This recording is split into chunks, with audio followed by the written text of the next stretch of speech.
పిఠాపురంలో పవన్ కళ్యాణ్ గారు 70,354 ఓట్ల మెజారిటీతో లెగ్గారు. ఒక ఓటర్ గా మీరు ఎలా ఫీల్ అవుతున్నారు ఇక్కడ పవన్ కళ్యాణ్ గారు లెగ్గడం బట్టి? ఇక్కడ పవన్ కళ్యాణ్ గారు నెగ్గడం కులాలకే మతాలకే సంబంధం లేదు. అన్ని వర్గాల వాళ్ళు ఒక్కసారి పవన్ కళ్యాణ్ గారు పవర్ఫుల్ క్యాండిడేట్, నిజాయితీ పరుడని, ఆయనకు ఒక ఛాన్స్ ఇవ్వాలని ప్రతి వర్గాలు ST, SC, BC, OC, minority అందరూ కూడా వేశారు ఈసారి. అందుకే అంత మంచి రిజల్ట్ వచ్చిందంట. మంచి రిజల్ట్ వచ్చింది. ఇంకా తక్కువేది, ఇంకా రిజల్ట్ ఇంకా ఎక్కువ రావాలి. ఎందుకంటే కొంత మైనస్ గా జరిగింది ఆఖరణ. లేకపోతే వాసవి ఆన్లైన్ సర్వీసెస్ మా వద్ద పాస్పోర్ట్ వీసా సర్వీసెస్ కలవు. వీసాలో 99% అప్రూవల్ సక్సెస్ రేట్ ఉంది. Please contact 8019482544. 2 మండలాలు సూపర్ గా కొట్టి ఒక మండలం మైనస్ అయింది. లేకపోతే 1,10,000 ఓట్లు గ్యారంటీగా అది రావాలి. ఇది అలాగా ఇప్పుడు మీరు అన్నారు కదా, కుల మత అనే భేదాలు అనేది లేకుండా పవన్ కళ్యాణ్ గారు పిఠాపురంలో లెగ్గారు. ప్రతి ఒక్కరు కూడా పవన్ కళ్యాణ్ గారు సహకరించారు. ఇక్కడ పిఠాపురమే కాకుండా చూసుకుంటే ఓవరాల్ గా కూటమి అభ్యర్థులు 164 మంది గెలిచారు కదండి. ఓవరాల్ గా మనం చూసుకుంటే కూటమిలో ప్రతి ఒక్కరు కూడా మంచి మంచి మెజారిటీతో లెగ్గారు. ఎప్పుడు చూడండి మెజారిటీలు, ఎప్పుడు అసలు గెలుస్తాడా లేదా అనుకునే అభ్యర్థులు కూడా వన్ సైడ్ విన్నింగ్ లో లెగ్గారండి. ప్రతి ఒక్కరికి కూడా అన్ని మతాలు, అన్ని కులాల ప్రజలను ఎవరు సహకరించి ఓట్లేశారని చెప్పుకోవచ్చా రాష్ట్ర వ్యాప్తంగా? రాష్ట్రవ్యాప్తంగా ఎందుకు వేశారు? 5 సంవత్సరాలు ఆయనకి ఇచ్చారు. ఆయనకి ఇస్తే రాష్ట్రాన్ని అంతా అగ్గిపాలు చేసాడు. ఏదో ఏడు సామాన్యుడు కూలి పని చేసేవాడు కూడా ఆడు జీతం లెక్కేస్తున్నాడు. స్థాపిమేత్రికి అమ్మ 20,000 వస్తుంది, 30,000 వస్తుంది. ఆడు కింద పని చేసేవాడికి 20,000 వస్తుంది. అసలు కూలి పని చేసుకునేవాడు ఇన్కమ్ లెక్క ఇచ్చా. అది కూలి పని ఎందుకు చేసుకుంటాడు? ఆడు కర్మ కాలిపోయి కూలి పనికి వెళ్తాడు, లేదా జాబ్ చేసుకుంటాడు కదా. అది చాలా తప్పది. ఈ 5 ఏళ్లలో అరాచక పాలన అనేది బాగా ఎక్కువైందంటారా? అరాజకం చిన్న అరాజకం కాదు, సామాన్యుడు బతికిది కాదు. ఇవాళ సామాన్యుడు బతకలేడు. ఒక 2 పిల్లలు తండ్రి ఉన్నాడంటే డైలీ కూలి పనులు ఉంటాయి ఆడికి. కానీ పెరిగిన వస్తువులు మాత్రం రేట్లు దిగవు. వీళ్ళు మాత్రం రేట్లు దిగుతున్నాయి, కానీ కూలి పని మాత్రం లేదు. నెలకు నెలలు చేయగలుగుతాడు, చేయలేడు. చేద్దాం అంటే కూలి పని ఉంటదా? కూలోడి మీద మాత్రం కొన్నేసినోడు ఎవడో నాశనం అయిపోతాడు. ఇవాళ చరిత్రలో ఎవడు కూడా. పవన్ కళ్యాణ్ గారు కూడా ఈ గుర్తు అనేది స్టార్టింగ్ అయినప్పుడు మాట అన్నారండి, వామనుడు బలి చక్రవర్తిని ఎలాగా అధపాతాలను భూమిలో పెట్టి తొక్కుతానో నిన్ను కూడా నీ రాజకీయ భవిష్యత్తును అలా తొక్కేస్తానని చెప్పి పవన్ కళ్యాణ్ చాలా మీటింగ్ లో చెప్పారండి. ఈ రోజు అదే జరిగింది అనుకోవచ్చా?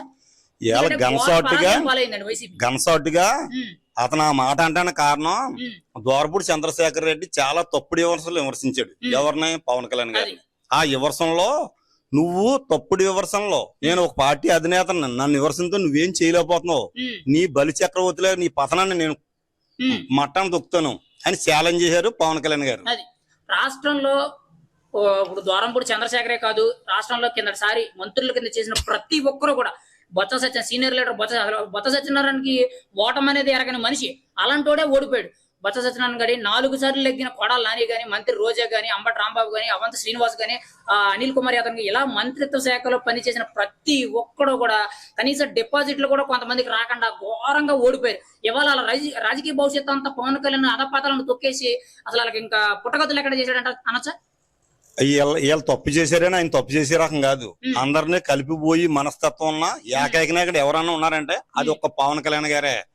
ఎవరి మనస్తత్వాలు ఎంత శాతలు ఉన్నా ఆయన శాతలు వీళ్ళ మీద ప్రయోగించడం. కాకపోతే ఈయన మీద ఏ నాయకుడు తప్పుడుగా ప్రయోగించినా పెదలే పాతలోకం దొక్కెత్తరాలు.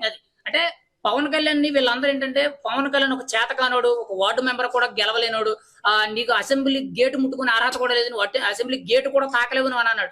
ఇవాళ గేటు తన్నుకుని వెళ్ళేంత ప్రబంధన సృష్టించాడు అంటారు కూటమి మొత్తం ఓవరాల్ గా. ఎందుకండి రోజు ఏమనేది గేటు కాదు కదా, గుండు కొట్టించాడు, పెళ్ళిళ్ళు పనికిమాలి పేలాపం వెళ్ళింది.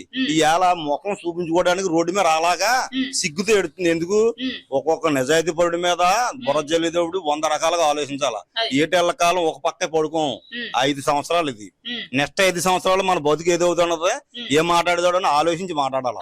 అది మాట్లాడకపోతేనే ఈ రకంగా ఉంటాయి పరిణామాలు. ఇప్పుడు ఈ 5 ఏళ్లలో ఎంతైతే అవినీతి చేశారో, అరాచకాలు చేశారో, రౌడీజర్లు, ధర్నాలు, దోపిడీలు ప్రతి ఒక్కటి చేశారు కదా, వీళ్ళ భవిష్యత్తు అనేది ఎలా ఉంటది అంటారు? ఖచ్చితంగా పవన్ కళ్యాణ్ ఈ అవినీతి నిర్మూలన చేస్తానంట. ఖచ్చితంగా వీళ్ళకి పడే తగ్గ శిక్ష అనేది ఖచ్చితంగా జరుగుతుంటారా? అవినీతి చేసిన ప్రతి ఒక్క అవినీతి చేసిన ప్రతి ఓడికి శిక్ష పడద్దని మనం అనుకుంటాం. కానీ ఈ అధినాయకుడు అలాంటి కాదు పవన్ కళ్యాణ్ గారు. వాళ్ళు తెలిసి చేశారు, తెలిసి చేశారు. ఒకసారి క్షమిందామని క్షమించి వదిలేసి మనస్తత్వం ఉన్నవాడు. కానీ వీళ్ళ ఇప్పుడు గెలిచిలో ఉంటే పవన్ కళ్యాణ్ గారిని పాతలోకం దుఃఖం చూస్తారు. అంటే కానీ ఈ మనిషి అలాంటి కాదు ఈయన పవన్ కళ్యాణ్ గారు. పవన్ కళ్యాణ్ హాని చేసిన వాళ్ళు కూడా మేలు చేస్తాడు. మేలు చేసే మనిషి చెప్పొచ్చు. ఆన్ చేసి వాళ్ళు కూడా అయినా మేలు చేసి రాకం. ఈవేళ పవన్ కళ్యాణ్ గారు అంటే ఈవేళ పిఠాపురానికి రావడం కూడా ఒక పిఠాపురం పేదలో ఒక ఎంతో పుణ్యం చేసుకున్నారు. ఒక శ్రీపాద రూపాయలు అనుకోవచ్చు, ఒక గయ్యసుడు రూపాయలు అనుకోవచ్చు, ఒకవేళ దత్తుడు రూపాయలు అనుకోవచ్చు, ఒకవేళ కుంతిమాధవుడు మళ్ళీ ఈ రూపంలో ఈ 21వ శతాబ్దంలో వచ్చేది అనుకోవచ్చు. ఇవాళ పవన్ కళ్యాణ్ గారు అంటే ఒక చిన్న ఇది కాదు, అంతు చిక్కని మనిషి, మచ్చలేని మహారాజు. ఈ పెళ్లిళ్ళ గురించి పనికిమాలి ప్రతి ఈ అన్నవాళ్ళు ఎక్కరించిన వాళ్ళు ప్రతి ఇళ్ళకాడ వాళ్ళ తాతో, వాళ్ళ మామో, వాళ్ళ అమ్మమ్మో, వాళ్ళ నానమ్మో ఒకసారి వెనక్కి రిటర్న్ వేసుకోమనండి. ఒక్క లేకుండా ఉండవు, ప్రతి వాళ్ళకి ఉంటాయి. రాజకీయాలకు రాజకీయంగా చూడాలి తప్ప వాళ్ళ పర్సనల్ విషయాలు ఎత్తుకుంటే మాత్రం అది చాలా తప్పు. అది కరెక్ట్ కాదు. ఇప్పుడు ఓడగొట్టించేసుకుంటారు. నెక్స్ట్ ఇలాంటి మనం మాట్లాడుతాం. జగన్మోహన్ రెడ్డి కిందటిసారి ఫ్యాన్ ని 151 పెట్టి ఈసారి 151 తీసుకొచ్చి 11కి తెచ్చేసారు. 11 సీట్లు రావడం కూడా గగనం, అవి కూడా మిగులుతాయనే భయం పుట్టించారు. ఓన్లీ గెలిచింది పెద్దిరెడ్డి రామచంద్రారెడ్డి, వైఎస్ జగన్మోహన్ రెడ్డి, కొత్త వాళ్ళు మిగతా వాళ్ళు ఎగ్గారు. కానీ రీసెంట్ గా అంటే పాతగా చేసిన మంత్రులు కానీ ఎమ్మెల్యేలు కానీ చేసిన ప్రతి ఒక్కరు కూడా అందరూ ఘోర పరాజయం పాలేరండి. అసలు వైసీపీ రాజకీయ భవిష్యత్తు అనేది మొత్తం కోల్పోయిందంటారా? కాంగ్రెస్ లో కొమ్ములు ములిచి కొమ్ములు వచ్చి పైకి వచ్చిన వాళ్ళు అందరూ కూడా కొమ్ములు ఊడిపోయి కింద పెట్టారు బొర్రలో. ఏదో నామకారానికి ఇద్దరు ఉన్నారు, ఆ రెడ్డి గారు ఈ రెడ్డి గారు ఉన్నారు, ఇంకెవరు లేరు. ఇవాళ వైసీపీ అంత దిగదారిపోయి పర్సంటేజ్ పెద్దలు ఇచ్చారంటే ఒక చిన్న వర్కర్ కాడి నుంచి పెద్ద వర్కర్ దాకా ఆయన సంఖ నాకించాడు. ఒక తాపీ పని చేసుకునే వాళ్ళని, ఒక లారీ డ్రైవర్ని, ఒక సామాన్య కూలోళ్ళని, ఒక 500 రూపాయలు కూలి తెచ్చుకుంటే ఇంట్లో ముగ్గురిని పెంచుకోవాలా. కిరాణా కొడు దగ్గరికి వెళ్తే 500 రూపాయలు జేబులో కొత్తలే సామాన్లు. అంటే ఈ 5 ఏళ్లలో జగన్మోహన్ రెడ్డి వల్ల ఎంతో కొంత బాధపడినోడంటూ లేడంటారా? లేరు. 15 మందికి 100కి పథకాలు ఇచ్చాడు. అలా చెప్పుకోలేక పథకాలు ఇస్తున్నాడని జగన్మోహన్ రెడ్డిని ఏమలేదు. కానీ ఉన్న 85 మంది కూడా అలోమని ఏడ్చిన వాళ్ళే. ఆ ఉసిరే ఎసర రూపంలో తగిలి ఆ సీట్లు అన్ని కరిగిపోయి లేహాటికి 11 సీట్లు 12 సీట్లు మిగిలి అంతే. ఫైనల్ గా జగన్మోహన్ రెడ్డి సీఎం పదవి అనేది ఈ జనంలో చూడలేరు అంటారా? ఖచ్చితంగా అయితే ఇలాంటి వాళ్ళకి ఇవ్వకూడదు. ఇస్తే ఎందుకు ఇవ్వకూడదు అంటే అండి, ఆడి చేను కాగితాలు మీద ఈయన పాస్బుక్ల మీద ఈయన పేర్లేటి ఫోటోలేటి, ఇది చరిత్రలో ఎప్పుడు విరగ ఆలకించిన విషయం. ఇది మీ తాతల కాడి నుంచి ఉన్న ఆస్తులు మీ పేరుని ఉంటాయి, వీళ్ళ పేరుని ఎందుకు ఉంటాయి అంటే ఏంటి? ఇది దొబ్బెద్దరనే కదా. అనవసరం వస్తే నువ్వు సీఎం గా ఏదన్నా ఒక సహకారం చేయాలి తప్ప మీ తాతల నాడు భూములు ఆయన అండవర్లో తీసుకుని దేనికోసం? ఇక్కడ ప్రభుత్వం బాగుంటే ఏదో లేదు, ఇవన్నీ చక్కబడి పడ్డిపోతారు ఎక్కడికన్నా. పవన్ కళ్యాణ్ గారు ఇంత మంచి గెలుపు సాధించి ఈయనొక్కడ గెలిచింది కాక మిగతా 163 మంది, ఓవరాల్ గా మనకు గెలిచింది 164, మిగతా ఈయన కాకుండా మిగతా 163 మందిని గెలిపించడానికి కారణమైంది పవన్ కళ్యాణ్.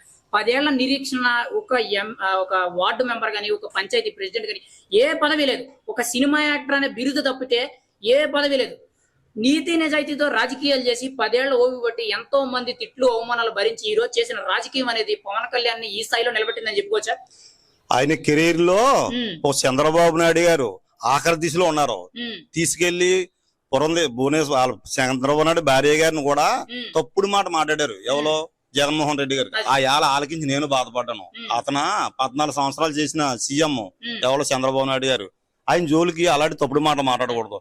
తర్వాత ఇంకోటి, ఆయన తీసుకెళ్లి రాజమండ్రి సెంటర్ జైలు వేసాడు. అప్పుడు పవన్ కళ్యాణ్ గారు డైరెక్టర్ గా ఆయన అక్కడికి వెళ్ళబోతుకి పోలీసు సిబ్బందిని చాలా మందిని పెట్టాడు.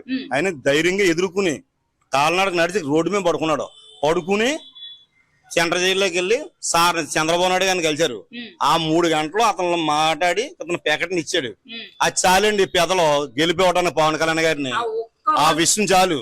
మొత్తం ప్రపంచం మొత్తం అంతా ఇంట్రెస్ట్ రికార్డ్ లో ఉండదు అనమాట ఆ సబ్జెక్ట్ ఒకటనే. ఆ ఒక్క రోజు రాత్రి పవన్ కళ్యాణ్ ఆపుండకపోతే ఈ రోజు రాష్ట్రం అంతా వైసీపీ హవా నడిచేది, వైసీపీ పార్టీ బతుకుండదని చెప్పి చాలా మంది వైసీపీ నాయకులు అంటున్నారు. అది నిజమేనంటారు? అంటే పవన్ కళ్యాణ్ రోడ్డు మీద నిలబెట్టడం అది చాలా వరకు కరెక్ట్ కాదు, దానివల్ల ఇదంతా జరిగింది అంటారు. పవన్ కళ్యాణ్ గారిని రోడ్డు మీద నిలబెట్టారు. లోపలికి వెళ్ళిన తర్వాత అయిన తర్వాత ఈయనకి ధైర్యం వచ్చింది.